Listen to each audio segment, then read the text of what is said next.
మస్తాన్ గారు, ప్రజా సమస్యలు చర్చించాల్సిన అసెంబ్లీ వేదిక ప్రస్తుతం సవాళ్లు ప్రతి సవాలు ఏవైతే బహిష్కరణలకే పరిమితం అనేది ఎలాంటి సాంప్రదాయానికి దారితీస్తోంది? ముఖ్యంగా ఇలాంటి విషయాల్లో ఇవన్నీ చూస్తూ ఉంటే ఏమనిపిస్తూ ఉంది? ఎందుకంటే సవాళ్ళు కాదు సమాధానం కావాలని వైసీపీ అడుగుతూ ఉంది. సో పారదర్శకంగా నిర్వహించాం, మేము అంతా క్లియర్గానే ఉన్నామని కూటమి చెప్తున్నటువంటి మాట. సో ఏది ఏమైనా కూడా ఇందాక మీరు అన్నారు వ్యక్తిగతంగా కూడా విమర్శలు చేసుకుంటూ ఉన్నారనేది ఎంతవరకు సమంజసం? మస్తాన్ గారు, మస్తాన్ రావు గారు, మస్తాన్ రావు గారు వినిపిస్తుందా ఆడియో? రైట్ రైట్ మస్తాన్ రావు గారు ఒకసారి ఆడియో చెక్ చేసుకోండి. ఎస్ గోపాల్ రెడ్డి గారు చెప్పండి. ఓకే చెప్పండి.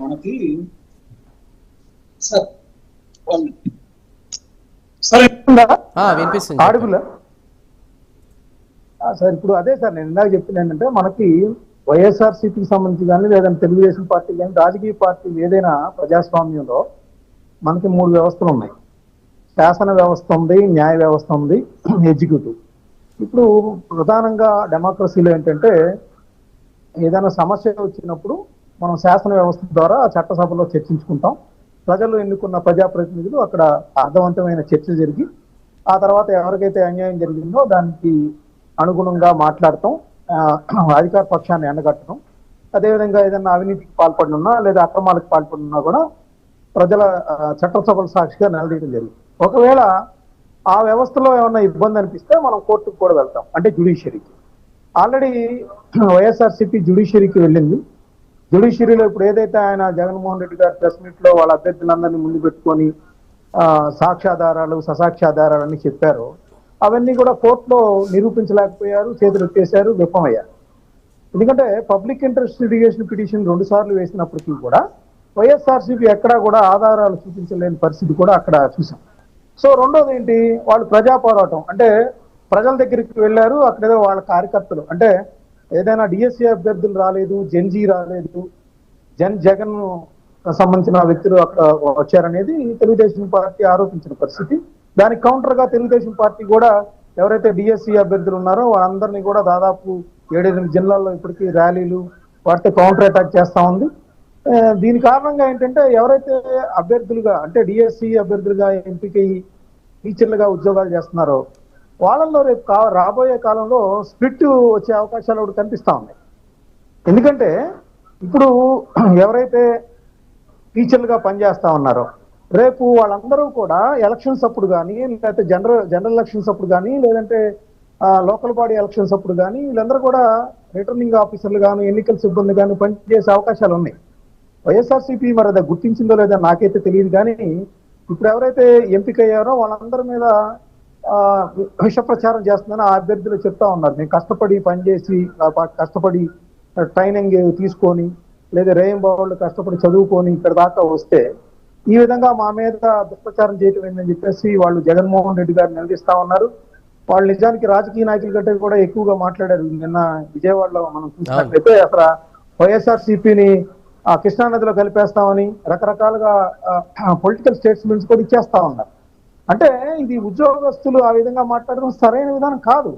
కానీ మనం చూసాం ఇప్పుడు ఎవరైతే ప్రహ్లాద్ జోషి గారి దగ్గరికి వెళ్ళి 4 ఉపాధ్యాయులు వాళ్ళ యొక్క సర్వీస్ రూల్స్ కి విరుద్ధంగా అక్కడికి వెళ్ళి కంప్లైంట్లు చేశారో వాళ్ళ మీద కూడా ప్రభుత్వం యాక్షన్ తీసుకుంది. సో ఇదంతా ఏంటంటే ప్రభుత్వ ఉద్యోగాలు తీసుకునే వాళ్ళలో రాజకీయ పార్టీల పరంగా స్ప్లిట్ వచ్చేస్తుందా, ఇది ఒక పొల్యూట్ అయిపోతుందా అనేది కూడా ఒక భయం వేస్తుంది.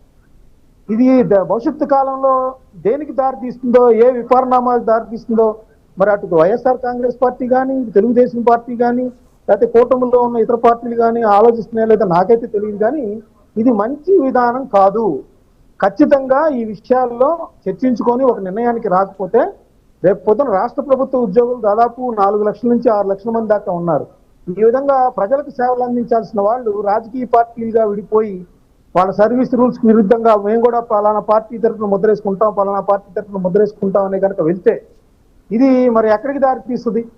సో ఇది సరైన విధానం కాదు. రెండోది ఏంటంటే బొత్స సత్యనారాయణ గారు అచ్చెన్నాయుడు గారు దద్దమ్మ అన్నారు. అంటే దద్దమ్మ అంటే నాకు తెలిసి తెలుగులో డిక్షనరీలో చూసినా కూడా చేతగాని వాళ్ళు 5 ఏళ్ల కాలంలో డిఎస్సికి సంబంధించి ఒక్క డిఎస్సి కూడా ఇవ్వలేదు. చివరిలో ఎన్నికల ముంగిట 3 నెలల ముంగిట ఇచ్చారనేది అచ్చెన్నాయుడు గారు చేస్తూ ఆయన తూర్పారబట్టారు.